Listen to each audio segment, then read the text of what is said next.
But I honestly feel like, yo, if we did that, it'll spark a big movement. I mean, probably something like national. It'll be nationally televised and covered. And it's more important that we do it now. Yeah.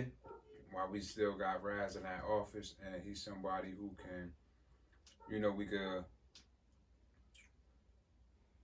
who know us per se. Yeah. You know what I'm saying? Because we ain't had no connection with the next Cory Booker get hit. Yeah.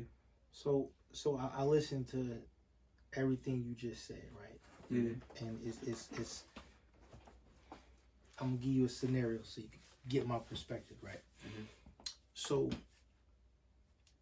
imagine running a race and you don't know what lap you on.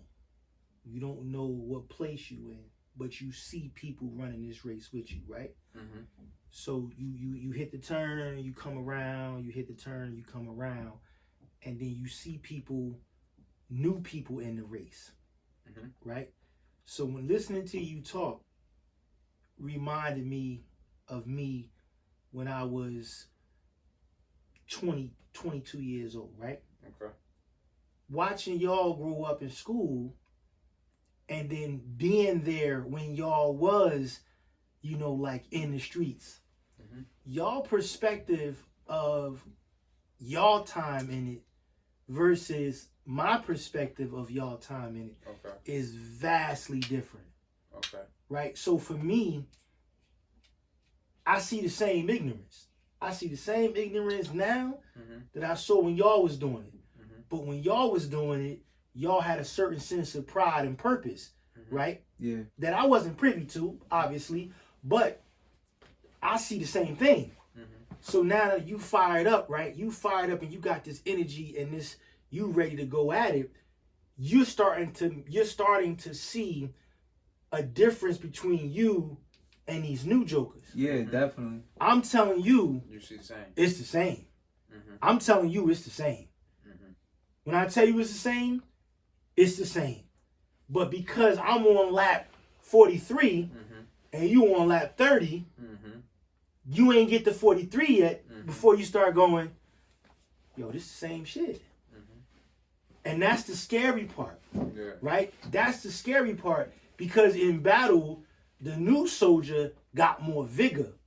The old soldier got more wisdom, right? So the new soldier, he run down that hill with his weapon out, ready to cut a head off. Yeah. The old soldier like, yo, last jokers ran down that hill, got their heads cut off. Yeah. Relax, strategize, right? For me, just listening to you talk, I'm like, I remember having this same conversation with other positive-minded brothers when I was 21, 22, 25.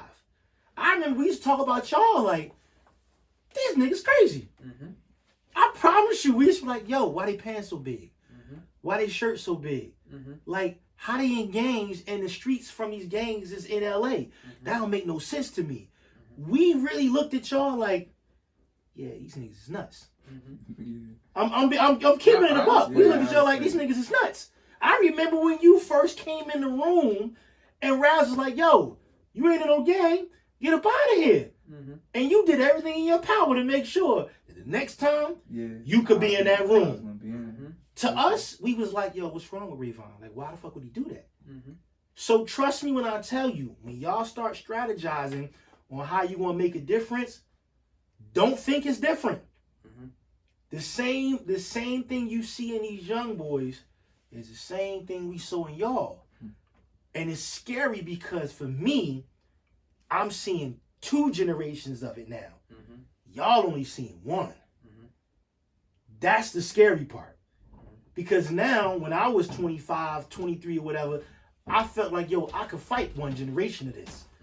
It's enough of us. We could deal with these 15, 16, 17-year-olds. But now, I'm like, yo, we got the 35, the 30s, the 25, the 20s, the 15s, the 10s. Now it's like, yeah, it's different. You get what I'm saying? Yeah. It's I understand different. exactly what you're saying because my scare comes from the ones that's coming behind them, right? Mm-hmm. Because now, all right, you sitting from a seat where you can see where you seeing mine and you seeing the one that came behind me, right? Mm-hmm. But I'm sitting from a seat where I could see the difference between mine and the one that came behind me, and I could see the difference between, I made mine and my last generation because I sat inside them seats, and I know what we did when we was in them seats. So when Rip is sitting here saying that it's different, he's saying that we had structure. You see what I'm saying? Like we had structure. We had rules that we had to abide by. We had actual readings. Y'all think y'all had that? No, we did. Because I'm telling you, just like you say you did, and I mean, some stuff we ain't going to talk about on camera. Of course. But we can all run down a list of jokers who broke rules. Yeah. Exactly. But yet and still, it was still a structure. Now, there is none. And you know why? Well, you know what? I get what you're saying. There is none. I think so. For me, what I'm getting from this is back then they said they had rules. No, there were rules. Whether they were followed or not, there was rules. Yeah. Now it ain't no rules. Exactly. But for me, I'm seeing the same result. Exactly. Rules or no rules. Yeah. You saying the same. I'm saying the same. Yeah. But listen, like I said, I understand what you're saying. So what I'm saying is, if we was doing with rules and they still doing without rules, so the ones that's coming behind them, it's even worse. It's even worse. That's what I'm saying. Definitely. And so understand, we share the same fear. Yeah. Right? We share the same fear. The difference is my wisdom has to be your knowledge. Absolutely. Yeah. Right? The mistake we make is as and I don't want to say I'm an elder, but the mistake we make is we think that we could teach y'all something. No. Can't teach you nothing. Okay. All I can give you is wisdom while you learning it. Mm-hmm. Right? Hopefully you take it and do something. My wisdom, what I've been through is what you learn.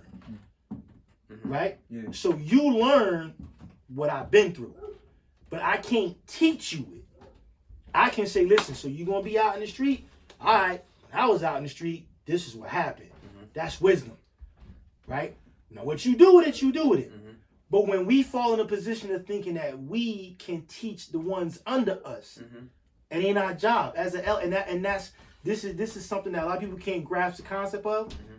But it's not the parent's job to teach the kid anything. Okay. It's the parent's job to provide wisdom while that kid is on his journey. Because that kid is going to go through life. You need to be the bumpers. Exactly. So he don't end up in the gutter. Yeah. But you can't teach him how to go through life. You got to make sure that you provide enough wisdom so he don't fall off the deep end. And that's why I feel like it's very, very important for some younger faces to be able to just step up and just play the forefront and be able to provide some wisdom to this other generation that's coming behind, the other generation that's out, because it's a total difference, and they just running around just like blind leading the blind. Everybody's lost. It's like the land of the lost, and the only thing it's doing is a reoccurring situation of But you know it's by design. Yeah, I understand that. So this goes back to what we talked about before. There's a system in place, and that system is working. You gotta understand, this shit is very successful. Good. We just ain't on the winning side of it. But imagine generational sickness. Good. Fuck coronavirus. You got Black America virus. Good. Right? You got the hood virus. Good. And it's to the point where it attacks your DNA. 350. It attacks your DNA. Imagine a disease that alters your DNA. Like, you gotta get deep here. Right? So the crack epidemic by itself ain't alter my DNA. But economically, what it robbed us of had an effect on the people who came after my parents. Yeah. Right? So when you look at this violence and you look at this stuff, you look at a kid who grows up in fear. Automatic PTSD who your whole life. Grows up in it. Yeah. It alters your DNA. So now your children Mm-hmm. are born with a new skill set, Yeah. a new survival instinct, right? Yeah. That's way worse than any germ warfare, any virus, any of that. It is. And like you said, when that baby is in that womb, They feeling all that stress. It's feeling all the stress. All that. Everything. And it's just like like the slaughterhouses. Yeah. Right? So the cow we eat, just seeing the cow before him get murdered. So he tense. You know what I'm saying? And then now when he get killed, he know it's coming.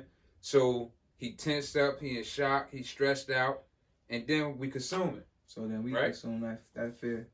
Yeah. Exactly. That's a deeper Yeah. concept. But it's all part of a system. Yeah. So now when brothers like us get together, you know, we have to start really strategizing from a systemic perspective, and ultimately we have to accept the fact that what we plan on doing in life might not happen in our lifetime. Oh yeah, I fully accept that. that. You gotta accept that. Yeah, I'm you good can't, with that. You can't pray for the day that you get to see it happen. Yeah. You gotta say, you know what? Plant the seed. Yeah. I gotta create the system. We go back to with Nip, right? Yeah. I gotta create the system. Yeah. So that if I create the system, and this system is an unbreakable system, Mm-hmm. I'll need to be here to see the benefits of it. Yeah. So for me, ultimately, the ultimate system, the ultimate attack for me is the education system. Okay. Right? More than anything else, in the hood, there needs to be places set up for kids to go and be properly educated. Mm-hmm. Cause school ain't it. Yeah. Right? Definitely School ain't it. And I done been in the school system for 20 plus years. Yeah. And I'm gonna be the first to tell you, we highlight the wrong subjects. Mm-hmm. Like you was in school, the most important subjects was what? The ones they made y'all tested and everything was what? Oh, you was Math and science. ELA. Yeah. Right? Math and ELA and then science. Reading. Yeah. The most important subject is history. That's my favorite. But history is not a testing subject. Mm-mm. Right? History is not a subject that kids have to take standardized testing. Mm-mm. But history is the key. History is That's the key to the future. Because it repeats itself. And that's the one subject that's dumbed down in schools. Mm-hmm. That's the one subject where you ain't even got to tell the truth. It's for a joke. Yeah, you ain't even got to tell the truth. It's taken for a joke. Imagine you got a professor in a history class right now. His name is Dr. something. Yeah.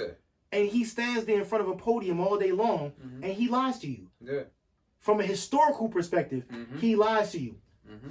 But what he's doing is he's creating a perspective for you Uh-huh. that has already put blinders on your possibilities. Mm-hmm. Because you've been taught that in the past, ain't nobody ever did that. Nope. So it ain't gonna happen. Yep. Right? So for me, you know, and my mission in life is to attack the fact. Right? Okay. Get at the facts. Okay. Not your truth, because your truth and my truth is totally different. Your truth is what you believe. Exactly. That's all it is. Right? Your truth is what you believe. Yeah. A fact you can't debate. Yeah. A fact you can't debate. Truth you can debate. Yeah. You can debate that shit for All a day lifetime. long. But where do kids in the hood go to get their facts? Like there's no oracle no more. And that Instagram is an oracle for facts. Nah, that's the crazy sad thing. That's where when Ray say he's trying to do this and when you say you trying to do that, Mm-hmm. that's where you start. Yeah. You start with a source. You start as you want to be the source Mm-hmm. for facts. And then from there, remember, it ain't your job to teach them. It's your job to provide wisdom. Yeah, just give it to them. Put the bumpers on the lane so they don't end up in the gutter Mm-hmm. and say, yo, you got to go that way to learn. Mm-hmm. We protected you on your journey. Yeah. We gave you all your wisdom. Just make sure you go that way to learn. Yeah. And now you create this in the hood. You create this in the hood. Mm-hmm. And now you tap into your street organizations and your warm market, so to speak. Mm-hmm. And you say, yo, I want to put together a spot where your facts matter. Yeah. Where before they come to you, They vetted by me. yo, send them to me first. Yeah. Or while they're going through the process of being with you, send them to me. And it's all warm handoffs. There you go. And that will destroy current systems. Yeah. Because now you got young kids, 5 years old, 8 years old, 10 years old going, nah, Mm-hmm. That's not a fact. Yeah. Like, you lying to me. Yeah. You see what I'm saying? Yeah. And now that kid is more armed. And the main thing is being able to articulate the truth, the facts, right? Because a lot of times when you're in these history classes, like we're going to stick with the history classes, and you know that they're up there lying to you, but you can't give them the facts, and so he'll try to make you look stupid. He'll try to make you look stupid. You know what I'm saying? So then it turns into rebelliousness. All right, fuck it then. You know what I mean? Yep. And like you said, we need to start putting our systems in place. You got to. And you know, by doing this work, and it all starts with a conversation. Yeah. Right? It all starts with conversation and reaching out to other like-minded, you know what I mean, brothers, and getting active and putting ourselves out there, and the universe will respond back. Yeah. Right? Just get individuals that's across different industries that's successful. Because one thing is about it, they need to see people that look like them. Like, I know when I was coming up, I wish I could have seen someone who was not that far in age from me, come from the same environment, you know what I mean, cut from the same cloth, but was able to get to that thing that I thought was impossible. Like, nah, that shit is not even feasible. But no, a person's actually standing in front of me, they actually did it, and they can give me the facts of how to get it, not me learning on Instagram or me hearing hearsay on the street. Know somebody who's actually accomplished this and can give you a play-by-play track that you could take if you want to. You could do the investigative facts for yourself and do the research along the way. Like, you know what I'm saying? Like, you're educating yourself along the way, but just give you the facts, and also just having those role models, the people that, not even a role model, but just a person that you could say actually did that. Like, if you wanted to play basketball, you would go to a person who was a coach. You would think that coach actually played before. People come to you because you're a track coach, but they know you actually ran track before, so you got the credibility. You can provide the skills, so you can provide what I went through. I've been through that. The same thing you hitting this wall right now. I hit that same wall. I'm gonna tell you how I was able to climb over that wall. This is what I did to build myself up. These are the tactics and the resources that I feel as though we need to structure within the system to be able to provide for. But you also gotta be able to do it without that, because you ain't gonna always have the luxury of having somebody who been there and came back to help you go, right? So one thing you said that really hit me was like, and you didn't say it, but I interpret it as, you know, somebody who got that, or who's successful, or who, you know what I'm saying? A lot of times we gotta get past this linear form of success model, right? We people of color, that's never been our thing. Our thing has never, although we've had kings and queens or whatever, we've never had monarchies where we put those people on the top and we stared up at them in life. You see what I'm saying? So like that's a Eurocentric approach to success, where, you know, like, everything leads to one point. The truth of the matter is, what's more effective, right? A gallon of water that's being poured, like, and then just use your imagination. Okay. A gallon of water being poured out to where the whole gallon is out, but it's horizontal, it's vertical, right? But it's only touching the ground that much. Okay. Or a gallon of water being poured on the ground and it's spread that far. The spread is way more effective than, right? Yeah. So, and I use that example when I talk about, you want to be able to spread horizontally. We could all be on the same level, but if we cover more ground, we more powerful than then we trying to, like, climb a ladder. The goal for me is never to get to the top. The goal for me is to get around, right? Pass me like a Roomba. You shouldn't have to, like, climb through hoops or jump through hoops or climb, you know, magnificent heights to get to where I'm at, right? I should just be around. So when we start having kids think about working hard to get to the top, we're actually doing the devil's work, because we're infusing that Eurocentric belief in success. When the truth of the matter is, would you rather have 1 millionaire or 1,000 thousandaires? 1,000 thousandaires. They the same. Yeah. But it's easier. But it's easier to make a thousandaire than it is to make a millionaire. So if we start out with 1,000 thousandaires and 1 millionaire, I get 1 more thousand there, then I got more than you. It's easier for me to make that one extra than to make another you. But we get caught up in the concept of greatness is at a height. You're reaching a certain pinnacle first. That's not what greatness is. And I tell students all the time, greatness is a fruit that grows at the edge of insanity. And it grows in a tree that you can see from lifetimes away. You could spot greatness on TV, miles away. You know when you see it. But if you want to get it, you have to be willing to be almost crazy. You have to be willing to go against the grain of the norm. You have to be almost crazy enough to pick that fruit. Because that's where it grows at the edge of insanity. Right? It don't grow up here. You see what I'm saying? You get what I'm saying? So you grab these young kids at a young age and you teach them the value of themselves. That's where the power is at, and that's what the schools don't do. There is no class you take from K to 12 that focuses on you identifying who you are. No class. So in turn, you spend your time chasing a ghost. Everything else, and trying to follow all these different paths that they set in front of you. That they say they lay some cards on the table and say, pick one. This is the way you could get to success. But that's not necessarily who you really are. It's probably 1,000 more cards that they're not even revealing to you, and that's the concept. And they don't show you the work.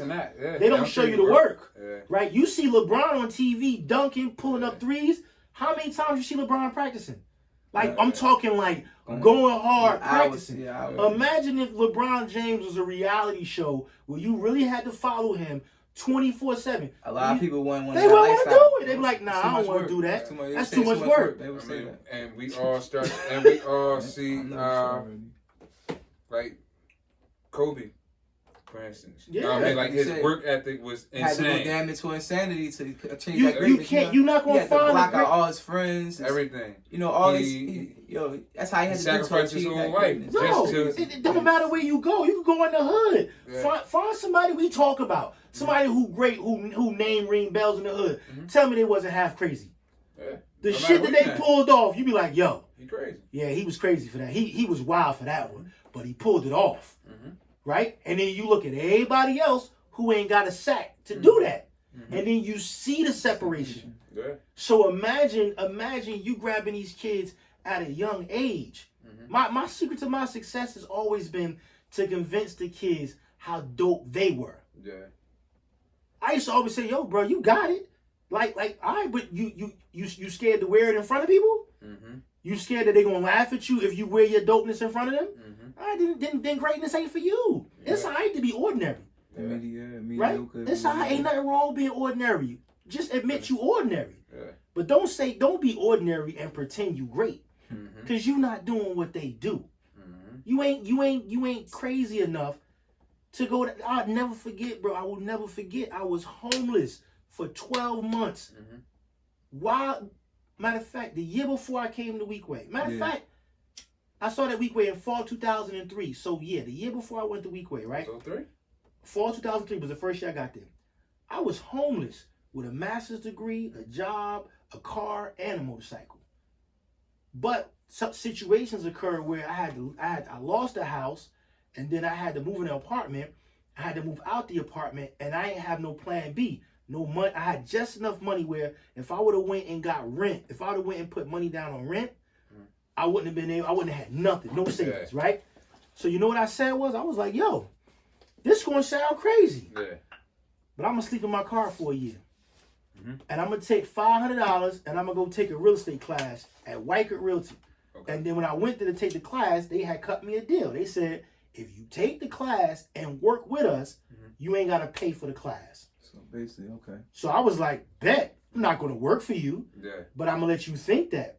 So I did the whole real estate class for free, right up until where I had to sit for the license test. I didn't care about that. I don't need you certifying my knowledge. I just need the knowledge. You already got. You gave me everything I need except for your name. I don't need your name. So I walked away from the class, but I knew what I knew, right? So now, and this whole thing started in the fall. So I went from the fall when it was cool to sleep in your car to in the winter when it's cold as shit. Yeah, shit, real. All the way around to the next fall, but I'm stacking my money, making good money, all of that. But you're doing it with a plan. And everybody thought I was crazy. It was like, yo, bro, like, what you doing? I said, listen, man, I'm good, man. I got heat. Yeah. I got electricity. Yeah. You know what I'm saying? I'm all right. Yeah. You know what I'm saying? I take a chick out for the night. She think I'm showing her the stars. We parked in my bedroom. You just don't know it. Yeah. I'm up in South Mount Reservation. Yeah. You name. I could tell you the county sheriff's schedule for every cop car, the route, in every park in the county. Yeah. But for a year, I was half crazy. But I had a plan. I ended up learning everybody at Home Depot. I used to sit on a 5-gallon paint bucket, right? And I would grab the book, how to build this, how to build that. And I would sit there. When I got off work at 4 o'clock, I went to Home Depot, sat on the paint bucket, and was like, all right, cool. Yeah. Bet. So this how you do this how you do that. Came around to like January, time to look for a house. Yeah. I got my 3.5% FHA down. I got that money. Okay. I did everything. Let's go house hunting. I found a property in Irvington, bought the house. And I stacked all that money. And all it cost me was a small spot to sleep at. That's it. And your pride. Nah, bro, listen. Only time I use pride is when I'm in the bedroom. That's it. But that's what I'm saying, though. But listen, that's a distinction, though, because certain people would be prideful and say, I'm working, I'm making this much money, I ain't about to sleep in my car. They stupid. Even if they not, but see, everybody don't have that. The delayed gratification mechanism, and that's a concept that you gotta acquire. We don't automatically come up and learn. They're not crazy. Remember I told you, greatness grows at the edge of insanity. You gotta be almost crazy enough to pick it. And anybody who got reasons for why they won't do it, I call them people reasonable. They reasonable because you got reasons for why you won't do it. I was unreasonable. Nah, B, I'm gonna get this. Yeah. And if it costs me another apartment, I will never live in another apartment. And in 2002, February 9th, 2002, bought a house. And after that, I was like, yo, I'm going to buy another one. Bought one for $114, sold it for $360. And I did all the work inside. Because you sat at Home Depot online. Sat at Home Depot on a 5-gallon paint can. Yeah. And that was it. But see, understand. The sacrifices that you made. Yeah. So now imagine if I had a little young pup with me and I'm schooling him to this. Yeah. Right? I become the oracle. I become that source of knowledge. That's what we miss. That's what's missing systemically. In our community specifically. Yeah, because 12 years of school, you walk away with stuff you don't need. Yeah. Right? You did a 12-year bid. You did a 12-year bid. Listen, I really just, I'm in graduate school right now. And I'm in school. I'm going to walk away with some mad shit I don't need. And to equip me for the real world, to deal with society, in order for me to get myself in position and be able to play the game. And I got so many cycles and so many shit that I gotta break in my life that I've been breaking. So it's like, god damn, you know what I mean? So it's like, at the end of the day, I already know that, but you gotta roll the dice if you want to be a part of it. I already made. If it's in your way, you gotta knock it down. Yeah. All right, so I got a question, right? So right now we about a week and a half into this whole little quarantine thing, right? Okay. So, what's y'all thoughts on it this far? And what's y'all thoughts on it? And what's y'all plans on while being inside of this quarantine and having this time from, full interaction with the world? My thoughts on the quarantine? Yeah. Like, is it helpful? Yeah, is it a necessary precaution or is it? I think it's necessary, but I think it could have been prevented. Right. So Malcolm always talked about chickens coming home to roost. Damn right. Right. And in this situation here, we have not just a president. You gotta understand, the president is just a pimple on the face. He's just a pimple on the dirty face. We can't just focus on that one pimple. Right? So he's a product of a system where facts don't matter, money does. Right? So this could have been prevented if our country valued those who know how. We don't. Right? When your Congress is made up of people that don't do what they make laws about. Right? You got people who are businessmen and lawyers who make laws on environment, and policies on medicine, but that ain't their specialty. Exactly. That right? You know what I'm saying? That Like, makes sense. I'm not gonna Shaq playing point guard. I'm not gonna let a joker with no arms drive the car, and I'm in it. Yeah. Right? And I'm in it, right? So for me, I think it could have been avoided. I'm not gonna get into if it's man-made or not, because once you start debating possibilities, you'll be here forever. Like you said, we more so focus on facts. Yeah, we focus on fact, and the fact is, the coronavirus first reared its head in China in December. There was American intelligence in December at the time that relayed the information to the White House. This could be big. Yeah. At that point, we could have done everything in our power to make sure that we ranked up production of the respirators and the masks and everything else, so that everything was in place. But when you got the idiot in chief, who, you know, like 85% of his supporters think WWE wrestling is real. Yeah. So you in trouble, right? You in trouble. You in trouble. By default, you in trouble. So this is why we are where we are. I think the quarantine is necessary because people are dying, man. These numbers in Italy could easily be numbers in America, bro. Them numbers is you go to bed tonight and wake up tomorrow and find out 712 people in Newark died. Yeah. That's how it is right now. Right, you know what I'm saying? Ain't no shootout in the hood ever took that many lives in one night. Yeah. And then the next night, another 650 died. Like, you got to understand, they up to almost 20,000 murders. Yeah. Or deaths, rather. Shit. So it's real. Yeah. Do I think it's going to be the end of the world? Nah, because there's a certain type of person that's dying from it. You know, so we going to survive it. But this is the reset that a lot of people have been waiting for. Right? So my man, you know, and I'm not going to steal his phrase, but I texted him and he hit me back and said, yo, this butterfly season. Okay. And I was like, what you mean? He was like, yo, right now we all caterpillars waiting for this to blow over.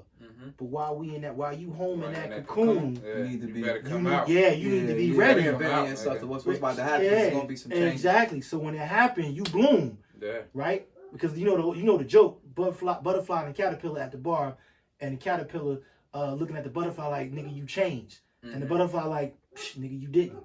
Yeah. Right? Yeah. So that's why I'm at with me for changing. Shame on me for staying the same. Exactly. So that's where I'm at with it. I mean, you got to tool up. Right now is the time you tool up. If you ain't got the money, anybody watching this video, you ain't got the money, find 9 people who ain't got the money either. And now all 10 of y'all got the money. Okay. As soon as this thing is over, the economy, the market ain't going to come back in one day. Nah. It's going to build. It's going to take it's taking a hit. Start buying stocks now. Start investing in stuff. Snatch up some land and reset. This is a natural disaster, and this is the only equalizer for racism and oppression. Yeah. Natural disasters. Yeah, because it affects everybody. Everybody on the same level. You see celebrities being affected. People that have money are dying. So it's like, you know, it's like you said, it's the only equalizer right here. It's like King of the Mountain, right? So you got rich white folks at the top of the mountain, but then the earthquake hit, everybody fall to the bottom. Yeah, that's the rich. It's still King of the Mountain, but the earthquake hit, everybody fell to the bottom. So now, shaking, go and start grabbing your people with you, because that's what they about to do. Yeah. So you gotta look at it that way. Yeah. I feel like this. Honestly, man, it's kind of I look at it from kind of like a various points. But one of my main things is like it's really a sense of confusion, because you're saying it's like it's a waiting process, and I really feel like when we do come out of this, it's just gonna be like some different policies implemented. It's gonna be some different ways of operating that we really not used to as a society, and that's just what I'm really focusing on, preparing myself for and my mind for, and just not walking out of this feeling like I don't want to be like a sheep, like looking to be led. Like I want to already have a directive when this whole process is over. So it's just, and it makes you take a step back and look at life and say, you know, you're working and everything, but everything shuts down. So if you don't have your own things going and your own type of industries and your own little side hustles and things going, it's like you kind of at a standstill. So right now I'm taking it dead serious though, because you know, especially our community, just being uninformed and under-resourced, I'm taking it extremely serious, man. You just see a bunch of deaths, sicknesses. If you look in New Jersey, the number keeps rising. So I've been taking my proper precaution. Just making sure everything is to keeping my body and stuff clean, and like making sure I take my proper like supplements and things of that nature. Because I think that's a major important factor. But just it's been serious, and it's just weird to see everything shut down and you can't see what's happening. You can't. It's not something that it's not an enemy that we could see. So it's it's a different thing to really be dealing with at the moment. This is my first time being in a situation like this in my life, so it's like it's real eye opening to see how everything can just shut down and just a snap of a finger like that. And so right now we all just learned like the Olympics is canceled, right? Postponed to 2021. Man, when do the Olympics take place? What, about July, August? July. Mm-hmm. And if they cancel the event that's supposed to take place in July and we in March, when do you see when you think this thing like is going to be over as far as like the social distancing or the quarantine rather? I think it's going to be over within the next month, only because I think temperature's on our side. Mm-hmm. But when it comes to like the Olympics and Essence Festival and things like that, there's so much money involved in preparation that I know for a fact with Essence Festival, you got to pay those artists whether you have it or not. So once you start booking people, if you cancel, you got to pay. So from a monetary perspective, it just makes better sense to postpone it to next year, not necessarily because the virus is going to be around that long. But it then killed promotion and it's just it's not a smart thing. Like you will be betting right now ain't the time to gamble. Exactly. Right now ain't the time to gamble because you could gamble and say, "Yo, we gonna have the Olympics," but understand what you're asking. The Olympics is supposed to be hosted by Japan this year. Yeah. Right. I don't know. I don't know if you're familiar with geography. Yeah. Japan ain't big. Yeah. Like, understand something. Texas is bigger than Japan. Yeah. Texas is a state. Japan is a country. So imagine having a quick 8-10 million people in Japan during this Olympics. Right? There's a lot you have to prepare for. Like, they build cities and they build places just for the Olympics. You know what I'm saying? Like in the one year when I think Rio. Well, it's fine. Rio's a good example. They built the whole tent city because you got people coming and they need places to stay. Atlanta benefited. One of the reasons why Atlanta is so booming the way it is now is because of the Olympics that were in the 80s. They hosted the Olympics in the 80s and the amount of revenue that comes with it. So it's a smart move to push it back. The athletes aren't happy because if you're somebody who's been, like Lolo Jones is somebody who's an athlete who had a whole track career and now she's doing bobsledding. Age ain't on her side.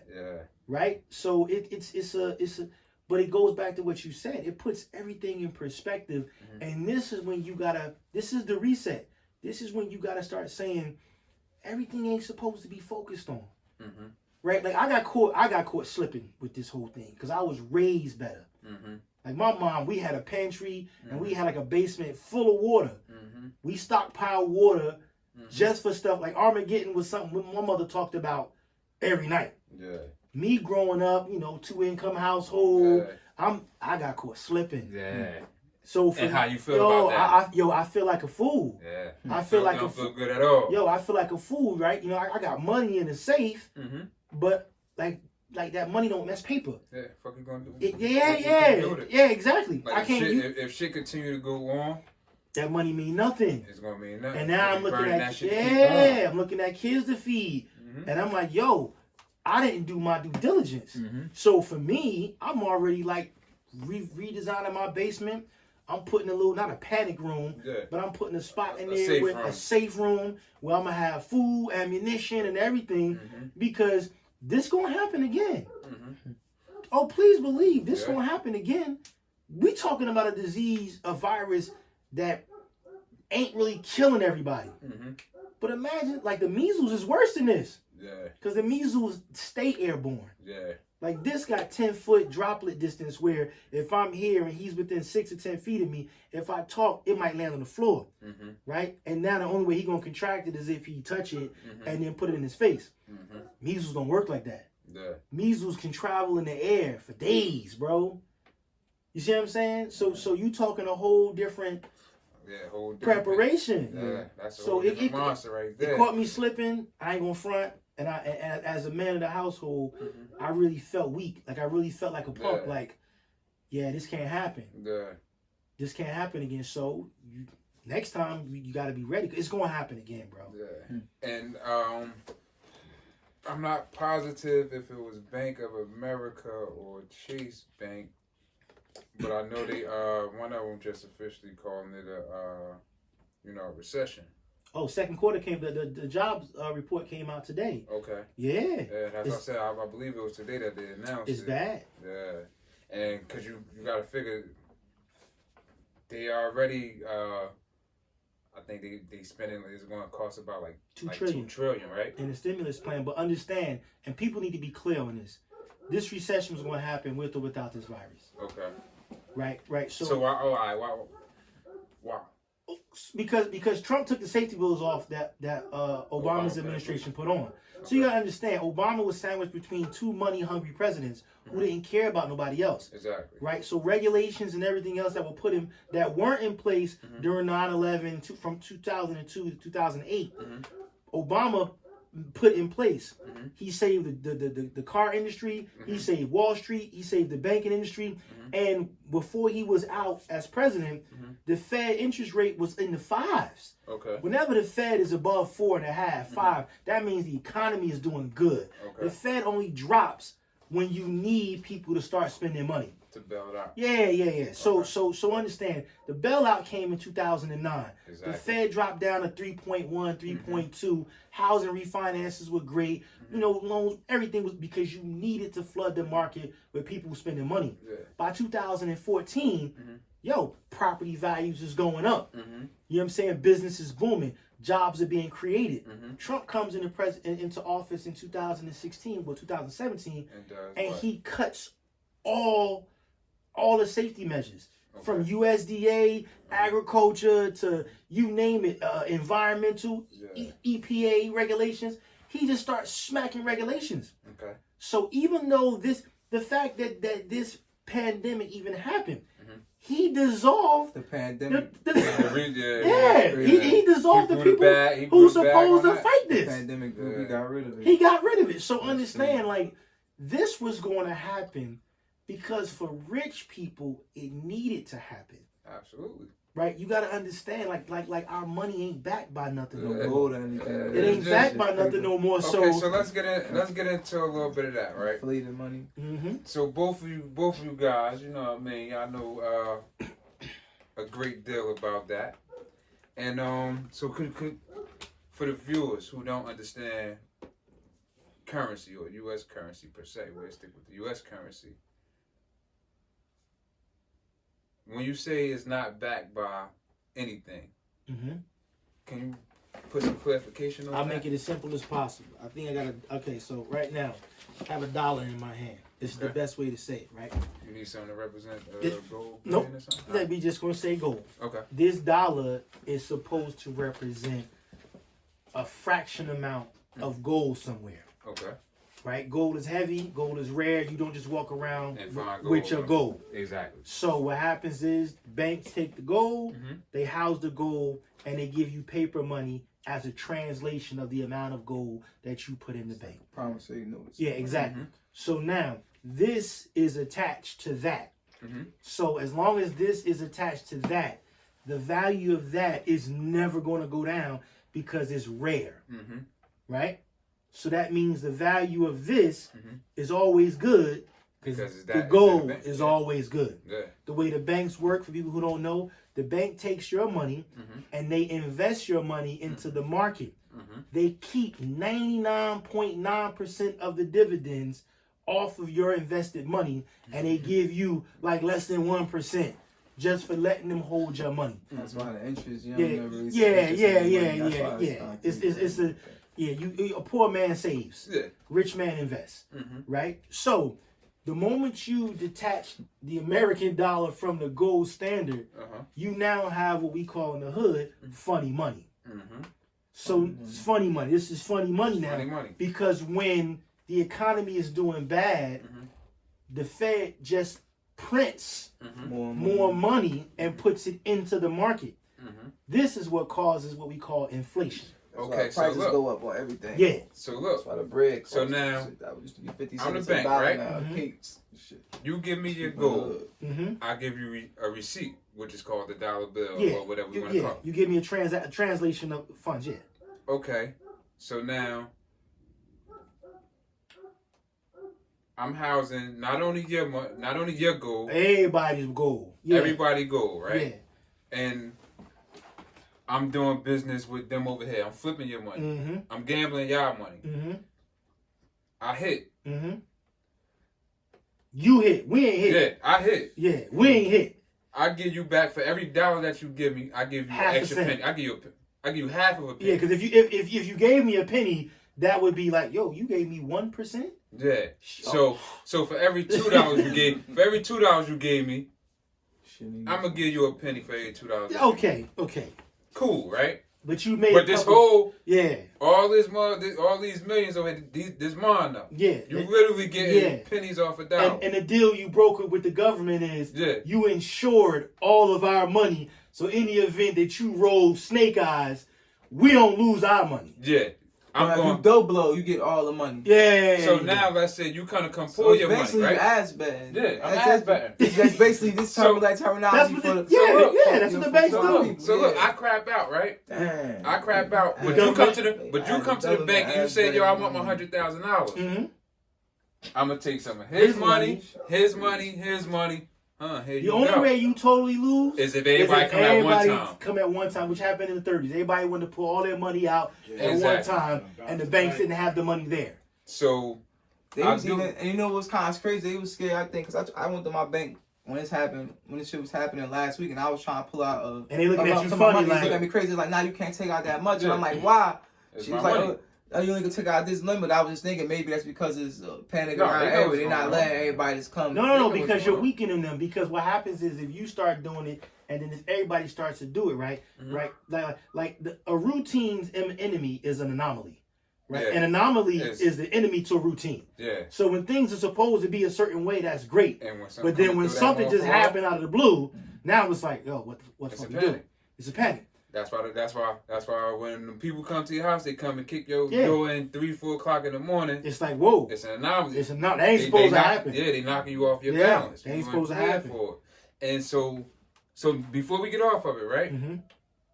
So around when did this take place? That the dollar bill was no longer 1971. So 1971, right? I believe it was 1971. Don't quote me on that, but I believe 1971. The president at that time, Nixon. So Nixon signed the bill, whatever. So now the U.S. dollar was no longer backed by gold. It's just legal tender. Right? So now it costs money to print money. Well, the United States don't own the Federal Reserve. The Federal Reserve. Exactly. It's an independent. Yeah. So when you talk about money, you got to understand that this country is a corporation that's financed by a family. Yeah. That's why. But that's why we have a president. Yeah. So president is the CEO. He runs the corporation, and we're members. You know, if you consider yourself a citizen, you are a member of the corporation. Yeah. That's why they ask you that on application. Are you legal to work? Your social security number. It's your employment identification number. Yeah. Right. And we look. That's a whole nother episode. But I just wanted to get that out. You know what I mean? To the just kind of set the tone with that because this cash, this thing that they call money, like this especially the cash, because all our money is basically monetized. But understand, so it got so real that a couple of days ago, the Trump administration was pondering on whether or not to attach the dollar back to the gold standard. Now why? Because at some point, this is why cryptocurrency is so powerful, right? Cryptocurrency is so powerful because it's the most primitive form of finances. It's basically, you give me that, I give you this. And ain't no tracking, no, you give me this, I give you that. It's the barter system. Exactly. Right? But the problem is, there are so many different type of cryptocurrencies out there that at some point it's going to level off. When it levels off, this king of the mountain again. Yeah. Somebody gonna be at the top. Yeah. Everybody else gonna be at the bottom. Yeah. So you kind of like. And you know the most popular one right now is Bitcoin. Bitcoin is the most popular one. Then you got the carrot bars is one. My man, he does that. It's a lot, but it's I still say tread lightly. Yeah. Because it could go. Yeah. You know, somebody unplug the computer. Yeah. Your blockchain is going. Like understand. Like you're talking. And knock everybody back to the Stone Ages. Earthquake, king of the hill. You fell back to the bottom. Yeah. Yeah. All over again. All over again. Somebody hack a system, whatever. Yeah. Then you can't trust a computer program that we don't even know who the creator was. Yeah. Right. Like so. Yeah. I believe the creator said in a couple years. 2040 something, there won't be any more. He'll announce himself, and there won't be any more coins being mined. Like that's some. And that's it's some, enough to. They said by all the shares will be sold by 2040. That's some PS4 like egghead stuff. Like for me, we gotta as a community, we have to start hoarding resources, and we really have to we have to be smart, right? So a lot of people don't know, but. And this is one of the things that really bothers me about our government. The United States produces enough food, produce-wise, to feed the entire world for a year. Like, just stop and think. The United States, by themselves, could actually end world hunger. Yeah. But in doing that, the value of vegetables and other commodities would drop. So what the federal government has been doing since the Great Depression in the 30s is they're actually paying farmers to burn their crops. You harvest the crop and then burn it. We're going to pay you to burn it. But we don't want the crops to actually make it to the market. Because if there becomes an overabundance of corn or peas or whatever, now you can't sell it for the price you were selling it for. You got to drop the price. Because otherwise, I ain't going to get it from you. I'm going to get it from you. Right? The weed man take a hit if everybody grow weed in the backyard. We don't need you no more. We don't need you no more. But you see how it works? So America is saying, we need the weed man, so you can't grow weed. And if you already started growing weed, prove to us that you grew it. Let us measure how much you grew, and then burn it. And we will pay you what you would have made if you put it in the market in the first place. That's crazy. See what I'm saying? Yeah. But that right there speaks to capitalism at its finest. It's not about solving problems. It's not about helping people. It's about capitalizing off of, like in the stimulus package. Yeah. You know how much that money is going to big corporations? A whole lot. Like I'm talking like billions of dollars are going to corporations just to make stuff that we need. Right? Not making it so that the stuff is affordable. Yeah. No. Keep it a high price. Masks was going for $2, $3. Now they're going for $8. Yeah. You make them. We're going to pay you to make them. And then you give them to us. And then we give them for free. So it looks like the government is giving these masks for free. Yeah. But the government, I'm the president. You my man. Yeah. You work at, a BASF, the manufacturing company. Yeah. Yo, I'm going to hit you with $200 billion. Yeah. Right? Don't say I never do nothing for you. Yeah. You gonna make all these masks, 24-hour production, ramp it up, and then give them to me. The government is going to buy them from him and then give them to the hospitals. When the government could just say, yo, just like make them ourselves. Let's just cheapen the price. Yeah. Nah, I ain't gonna do that. People gonna make billions. Remember this sickness, this corona thing? Somebody profits or it's a reset. Man. You gotta always look at tragedy as a reset. Yeah. Right? Tragedy allows for King of the Hill. You can use this forever. King of the Hill, earthquake. Yeah. 2001 when 9/11 happened and the bombs and everything else. You know who made up like a fat rat? The vice president. Dick Cheney made up like a fat rat. Halliburton, because Halliburton is a construction company. Yeah. You know what they did? They blew the fuck out of Iraq. They got the contract. And then brought the Halliburton in to rebuild it. Yeah, they got the contract. So here's your. So my thing is, but my thing is right. But my thing is though, right? When we do things And I'm just saying we as the hood, right? But when we operate like that, they You're call it criminal. conspiracy. Because. Yeah. But it's because you're doing it. Yeah. Right. Like, so Exactly. for alcohol, weed, whatever, it's all the same. Yeah. We saying it with the prohibition. Yeah, we it's saying all it now with weed. So if you see it, cut. so Yeah. if you see it, right? If you see it, this is where you got to put together your mastermind or your think tank of individuals where you got to start thinking futures based. Like when we talked about it earlier, Ray, you was talking about prison reform and everything else, but you trying to keep kids from coming to prison. And I said, well, that ain't reform. Yeah. Right? That's proactive. Yeah. You have to start, you got to start thinking proactive. You got to sit here and say, let me look at history. What happened with SARS? What happened with Zika? What happened with all these other diseases, right? Let me look at what happened. Let me go back in the history books and see what happened on the stock market 3 months after West Nile. What happened in the stock market 3 months after SARS? Yeah. Look, because there are indicators there that tell you those companies are set to make a windfall, right? They're set to make a windfall. So you got to start thinking, I need to be in that game. Yeah. And I need to have a mid game, a long game, and a short game. The short game is where all the ideas and everything is put together and quick money is made. The mid game is the predictable game where every so often we're going to get a lick. Yeah. Every so often we're going to, we're going to make some bread. Yeah. So if you're looking at it as a presidential cycle, right? Every election year, something tragic happens and there's a recovery. You get into the business of community health or what do you call it? Recession-proof businesses. Okay. Right? This is where you make your money. Because now people going to be like, yo, remember coronavirus, right?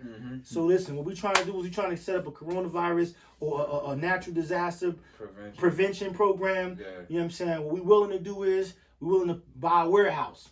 And we just want to, people, we want to stock up. We asking y'all to just donate, real talk, $5 a week or $5 a month. So that way, when it happens again, you know that you have a place where you can come and you can recoup those funds and recoup the food or whatever. Yeah, I'm just spitballing, right? But now, you got to think like the Red Cross. You got to think like FEMA. You got to think like, I need to be the people that they call when the shit hit the fan, because America is known for throwing shit in the fan. This is what America. This is what America does. Shit gonna come. America throws shit in the fan every so often. So I need to be one of the people that's called when shit hit the fan. And if you do that, now you're gonna see, every 2-3 years, they gonna call you. Yo, we need you to come do this. We need you to come do that. Can you help us with this? Yeah. And that's it. Yeah. That's where it's going, bro. Yeah. Like it or not. Like it or not, that's where it's going. Of it. Because America doesn't make anything. Okay. Right? So America used to manufacture the car. They manufacture job. Now they just manufacture lies. America is a consumer. You just outsource everything. Yeah. They outsource everything and they create lies. America is just like its people. It's just buy, They just go to the mall and buy. And the world is America's mall. Yep. And they just go out and they buy. And as long as people are in the race, you got a race. Yeah. Everybody ain't gonna win that bitch, but as long as you got people in it, it look like a race. Yeah. And then you set it up so that the person you want to win, he win. Yeah. Sound good to me, man. And I got one last question before we get up out of here. Action took place last weekend, right? And I think it's important that we get into it because it could have had some. It could have sparked a real bad reaction. But a young brother from the hood was out and out at the curfew, and police came through, tried to disband everything, and they kind of say tried to incite a little riot. Nah, fuck that, I ain't going in. Then a couple hours later, he was, I guess you could say, tracked down, however we want to say it. Then he was, in front, and he manned up and he made his apology. Did he? From what I seen, you know what I'm saying? And but we all know the situation, but how did you, you know what I mean? Like, how you feel about that? Like, I'm gonna let Ray go first on this. Yeah, what you think?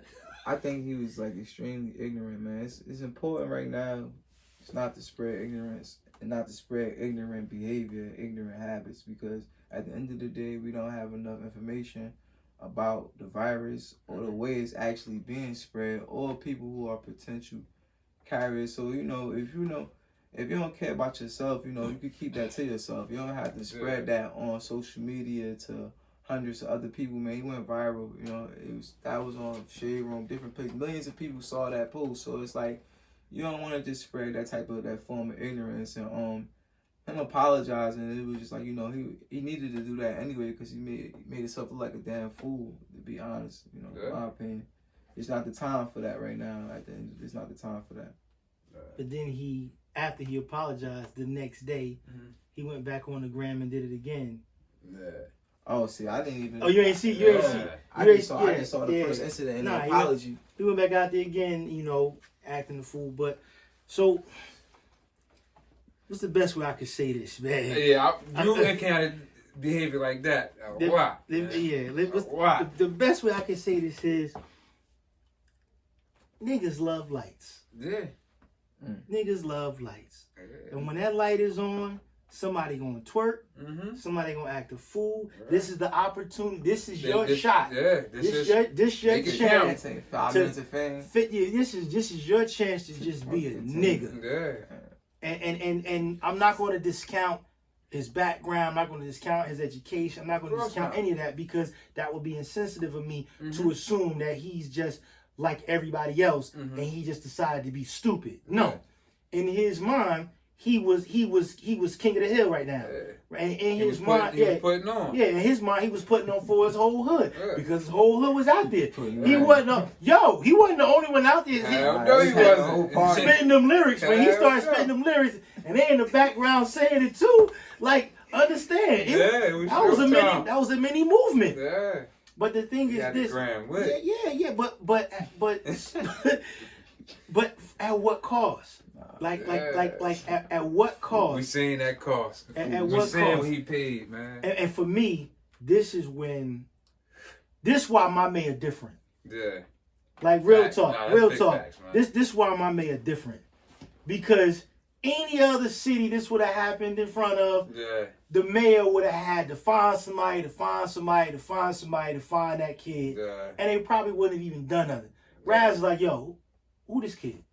Let me go holler at him. Listen, man, you's an asshole for that. Yo, you coming on TV tomorrow, you apologizing for that dumb shit you did. And then on top of that, we gonna quarantine your whole hood. Yeah. So now your hood is a zone. Yeah. Cause right before That shit on the hot spot. They designated the grass in a hot spot. Yeah.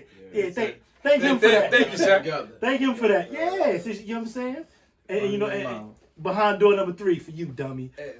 And not even that, you happy that the police didn't take it to a whole they wasn't gonna level. do that. I mean, I'm saying like in other places, it could have easily went that other way. In this administration, let me tell you, it ain't no like the police and the mayor all on the same side. Nah, Newark has become a 3-sided coin. Right? You got right, you got wrong, and then you got understanding. Real talk. So, and the mayor is on that side of understanding, where we know right, we know wrong. But very few people invest time in even trying to understand. Like if you think that this kid is a sickness, no, he's just a symptom. Right? He's just a symptom. And part of me is happy that he did it, and that it was handled that way because everybody got to be brought to heel. You can't be thinking, like it goes back to what y'all was saying, how these kids ain't got no rules. But it goes to show they follow somebody. Right? They follow somebody because he's sure enough. Because my thing is, he ain't have to go up there and apologize. He could have been like, yo, fuck out of here. I ain't doing it. I said what I said. I said what I said. You can't lock me up for it. I ain't do shit wrong. Fuck out of here. But he did it, which means... And truthfully, that's the route I expected him to take. Much like everybody else. That's why everybody was shocked seeing him the next morning and shit. So, but my thing is, But that's why I definitely give a big ups to Raz too, Oh. because real shit. That was leadership right there. Yeah, because real shit, that put the whole entire country focus on Newark, New Jersey, man. And The focus wasn't on Chicago. It wasn't on L.A. It wasn't on Brooklyn. It was, oh shit, them niggas. No, they are. Think it's a game. So now, who attention do that catch? It catch the National Guard. It catch. I'm quite sure. Honestly, had he not went up, had Raz not caught Lil Bruh and brought him up there, it'd have been worse. It'd have been worse. And it would have been green light. Not, it would have been green light for other people in the hood to do it. Exactly. Right? And this is that the dope part. Fact, yeah. This is the dope part, right? Like, not saying that he my daddy or he your daddy, but that's what you get when you got a father in the house. Yeah. When there's a man in the house, you don't let that shit slide. Yeah. You deal. I'm checking that. Yeah. We ain't about to hug you. I ain't about to beat you. No. You about to account for this. Yeah. So when you look at the city of Newark, and people could say I'm reaching with this, but I don't think I am. You have a leader that assumes the position of responsibility. Yeah. And as a man, he not gonna handle it no way other than the way a man would handle a situation. If that was my son, and my son did that, whooping his ass in the house did nothing for the gram. Nothing. You gotta get this same energy on the gram. Yeah. And that's what he did. Yeah. For me, that was leadership. Yeah. You know what I'm saying? And it wasn't distasteful. You nope. know what I mean? He ain't embarrassed him. He ain't put little man down or you know what I'm saying? Like he ain't out him.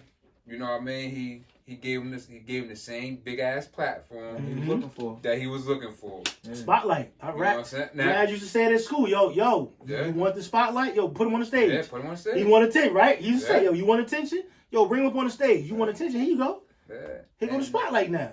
And and to me, first and foremost, I see Raz as he a natural born teacher. You know what I'm saying? Like he learning to be a politician. Yeah. Like he learning to be a politician. He a teacher. You know what I'm saying? Everything he do is a lesson involved in it. You know what I'm saying? And let that be a lesson to everybody else out there in the city who had inspirations on following Lil Bruh actions. It had to be done. Yeah. It had to be done because it literally stopped the nonsense. And even though people still be outside, it ain't like right now you know. Right now you know. Yeah. You don't want these problems because if you do it again, we're gonna put the spotlight on you. We coming and this is what it's gonna be. Ain't nobody gonna feel sorry for you. Yeah. So, but that's accountability, man. That's you ain't gonna get the little same pop on the wrist that he got. Yeah. He did that part already. And the thing is, but the thing is though, like, and I you know I still revert back to how I always seen Raz and shit. I've always seen him, like I said, put the spotlight on motherfuckers.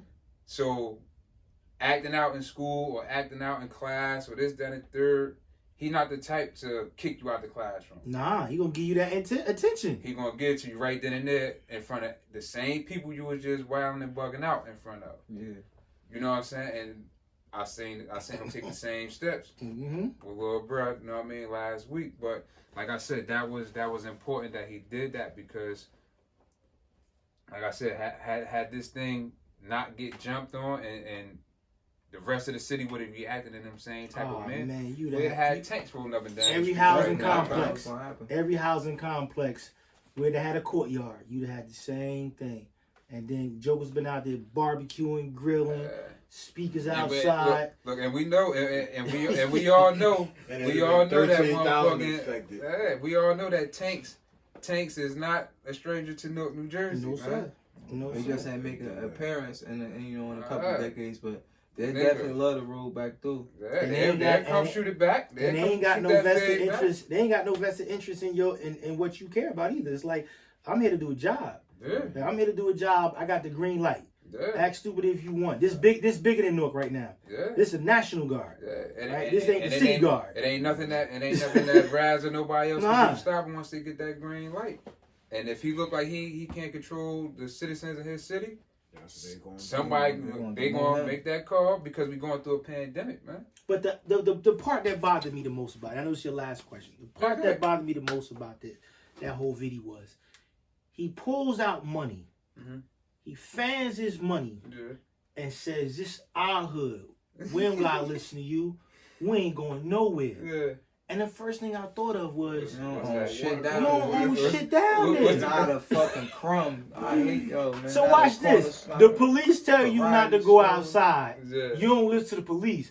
But if the landlord come by there with the little pigtails coming out his hat, Niggas don't want no smoke. you don't want no smoke. Niggas don't want no smoke with them. And Little I- Lahayim come down yeah. here and be like, "Yo, Look. y'all gotta take it inside. Y'all loitering. What you want to do? You want to act Yeah. stupid and get your mother kicked out? Nah, you gonna go right inside. All right, Hiram, you got it, homie. Right inside." yeah. And that's the part that bothered me, that you were so powerful. You thought you were so powerful at that moment because you took a stand, but you was shadowboxing. Yeah. Like you shadowboxed and then put your hands up like, "I knocked that nigga out." Yeah. Nigga, you was shadowboxing. Yeah. You wasn't Yeah. nobody in the ring with you. Ain't nobody swinging back. And that was his victory for a good 12 hours till he woke up the next day. Yeah, he felt like that guy, man. He felt like rode that guy. wave all night. The mentions on his shit. He probably had his DM was lit. He probably, like, Yeah, damn, he probably like, got wow. some because of it. Yeah, get yeah, your, but man. you fly, and the amount of money he flashed. My first thought was, dude, man, FHA, you only need 3% down. Yeah. You just showed me enough money to go get a house, Mm-hmm. and all I gotta do is have a job to pay rent. Mm-hmm. So I'm flashing that type of bread, Mhm. and I know you got good credit or you got a job. Yo, let's get this house. Huh? Yeah. Boom. There's something light because this camera money for me, right? Yeah. Boom. This 3% down. We go get a dilapidated property for like, you know what I'm saying, 30 grand. Yeah. Get a 2 or 3K loan on it. We fix it up. Yo, we make sure that the repairs is nice and tight and underneath what they need to be. We sell it for 70% of the appraised value. You walk in with 30% equity. Profit. And that's the thing. That's the game. And that's the thing. Like evidently nobody having them type of conversations with Will. So what I talked about before. That's what gotta come out of this. That's a system. That oracle. Somebody gotta create. Like, yo, get a piece of property. Call that shit the source. Yeah. Like, straight call it the source. Yeah. And literally, like, say, partner with after school programs and say we got free after school program. You know what I'm saying? We got our own van. We gonna come through the hood. We pick jokers up, and then you got 5 days in a week. Yeah. One day you hit the South. One day you hit Central Ward, West Ward, North Ward, Ironbound. So every day of the week you hitting a piece of the city, and you line up before you get 2 vans or one school bus. That's 50 kids. Easy. 50 kids, easy. You bringing them there, and you sitting them down, and you saying, "Listen, man," and not that you gonna say it out loud, but the tone is, "Fuck all that shit they talking about. Yeah. This who you are, right? You are who you say you are, right? You got the power to say so. And at this age, you want to be great. Be, do, have. Be who you say you're gonna be. Do what those people do, and you'll have what they have. Like you hit them early, and then you follow them, and then from there, then you get a little basketball coach and say, "Yo, we want to put a team together with our kids, right? Name of the team is the Source, right? Yo, we got 10 kids from the Source. We're gonna bring them to Golden Knights or whatever for football. Yeah. Yo, we got 15 kids from the Source. We're gonna bring them to play baseball. Now you got them rocking. Yeah. Now you got a system. Now you got a system. Betting your own. There you go. Now you got a system, and you calling it the Source, and you getting funded from the city or whatever. You got the right mayor in the city to do it. Now you're creating a system that's attacking the biggest system, the education system. Because to be educated or lack of being educated leads you when you educated and you not educated, they both take you to the same place.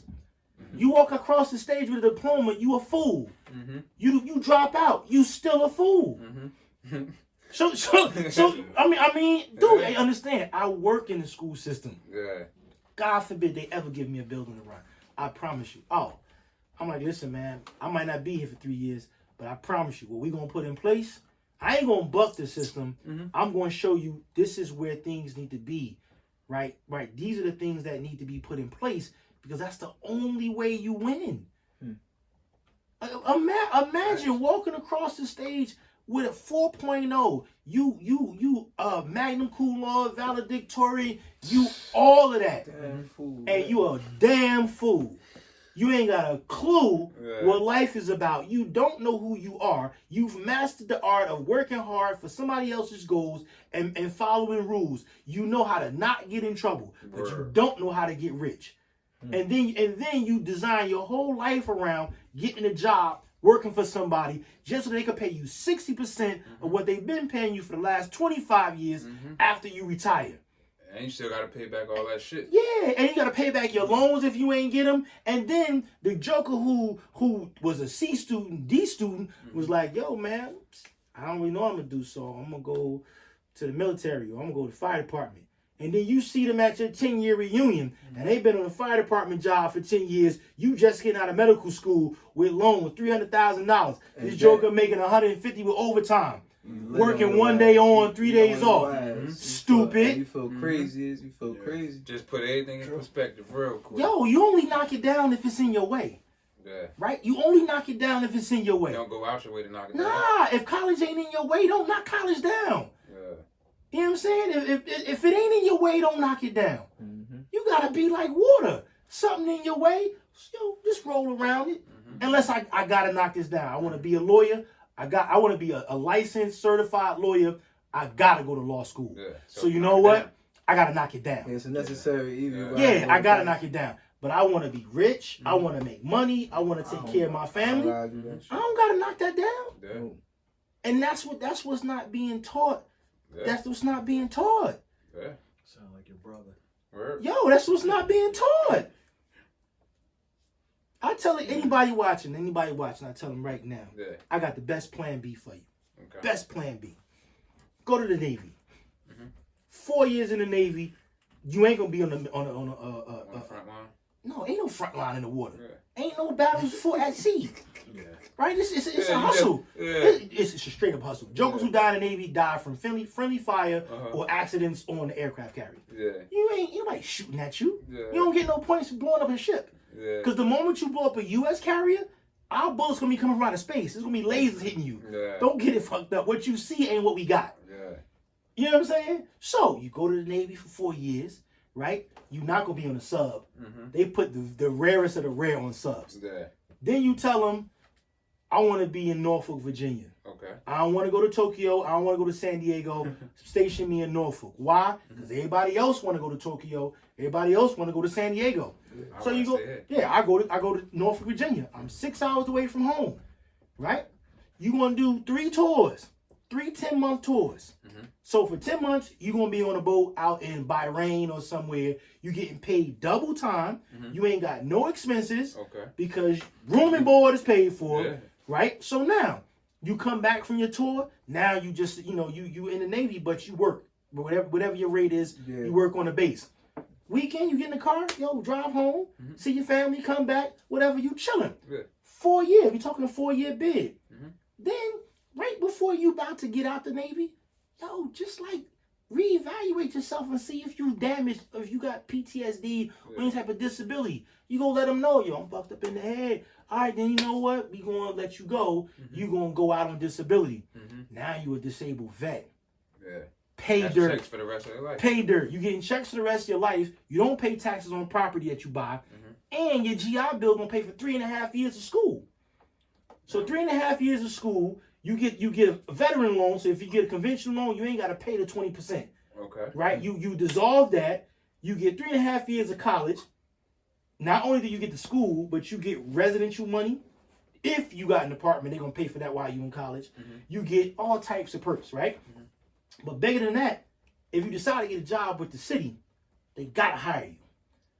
So you do 4 years in the Navy. Yeah. You come out and decide, you know what, I'm gonna be a firefighter in North. They put you at the top of the list. Yeah. It don't matter if the list 350 people. Don't matter. You a vet, you automatically get the job. Damn. Word.